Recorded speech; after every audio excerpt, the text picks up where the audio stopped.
Yes, plumbers absolutely can create passive income, and one of the best ways is by renting out specialty tools and equipment. Offering maintenance service plans or even investing the money they earn into rental properties they can also personally maintain. Think about it like this. A plumber already owns expensive tools like drain cameras, hydrojetters, and pipe locators that most homeowners will never buy for themselves. Instead of that equipment just sitting in the truck between jobs, a plumber can rent it out to other contractors or handy homeowners for a daily fee, and that money comes in without doing any extra labor. Another smart move is creating a maintenance subscription plan, where customers pay a small monthly or yearly fee for things like drain cleaning or water heater checkups, so the plumber gets steady income even during slow seasons.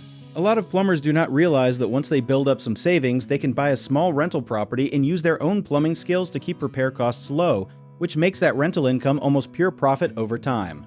One common mistake is trying to do everything alone without setting up systems, so the passive income turns into more work instead of less.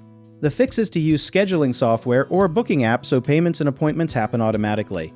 Another misconception is thinking passive income means zero effort, when really it just means less hands-on time after the setup is done. A good tip is to start with just one small stream, like a service plan, before adding more. People also forget to raise their prices as costs go up, so checking pricing every year keeps that passive income actually profitable. If you need help with a project, search for trusted, affordable local contractors at www.bighomeprojects.com. You can also download our app called JobBit Tier, where homeowners and property owners can list jobs and have home service experts and contractors reach out and message you back with their estimates.